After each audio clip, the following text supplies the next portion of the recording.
when the camera stopped rolling, describe how Robert is different from Taylor. I mean, they're just completely different guys. I mean, Taylor's like really happy-go-lucky. He's really light, and actually that sort of mirrors. That's how Jacob is too. He's always smiling, and he's just a really good guy. Rob is a really good guy too. He's like a little bit more.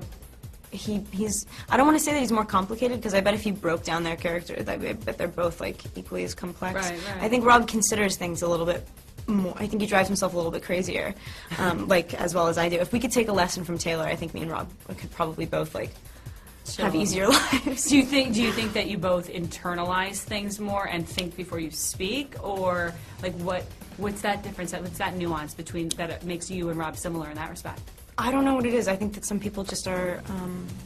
I don't know, lighter. I think that Taylor just has like a really, but at the same time, like when I'm around him, he brings that out of me. You know what I mean? Like Jacob and Taylor have that in common. It's sort of like it's really easy to smile around him. I don't know if necessarily I have. I don't know. And let's talk about the kissing scenes, because you have an opportunity. I don't want to give anything away, but there's potential opportunity to kiss both. Of course, we know that you're going to be kissing Rob in this movie. Right. So. Every girl in the theater, by the way, is like, ah! So jealous of you at that moment. No, it's totally weird having to kiss people on a movie set, always. But I've always felt so, like, with this series at least, I've always been placed in such a complete environment. Like, the only way, I'm not a good liar. Like, the only way that I could really, the only way that I can really feel like I've brought something to life is if, as soon as you call cut, I sort of go like, whoa, hello. You know what I mean? Like, sure. Snap back.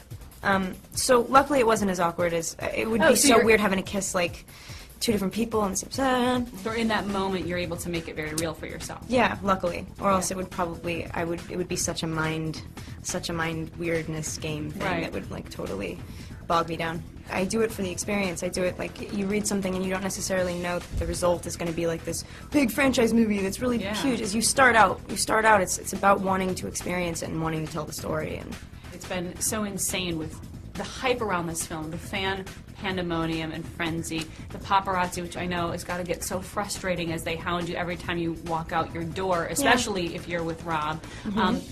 How do you deal with that? I've had to sort of tell myself to just get more comfortable with it because it's not going anywhere.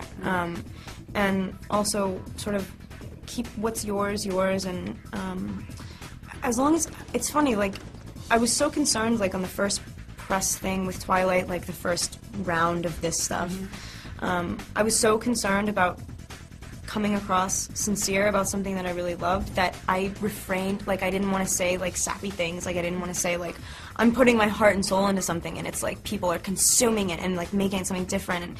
And it's sort of like, now I've sort of realized that if you just like stay honest and like if you just relax, like you won't be ashamed of anything that you say at the end of the day, and you'll also be able to walk out of the hotel and smile at the paparazzi and say, like, I hate that this guy is getting a payday, but at least like the fans get to see what I'm doing. You know what I mean? Because that's sort of, they like that. There are so many rumors that go around, and it's got to be so agonizing every day to read something else about yourself or about the relationship you may or may not be in.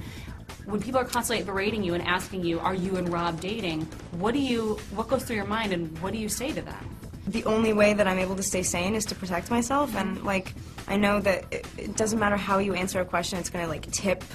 Someone's going to say, she's totally with him, or no, I don't think she is. So it's sort of like, I don't care. You just have to seriously be like, have it all. Take my, you know what I mean? Just like, you want my shoes? Here you go. What size do you wear? Right. It's sort of like, you just have to not really worry about it. I'm not ashamed of anything, so it's sort of, when asked why don't I make my life easier and just like say why, do you think it would stop there? Like, they would continue. It's not like they would say, okay, cool, we're going to stop waiting outside your house, we're going to stop following you around. It's not going to happen, so I'm going to keep it to myself.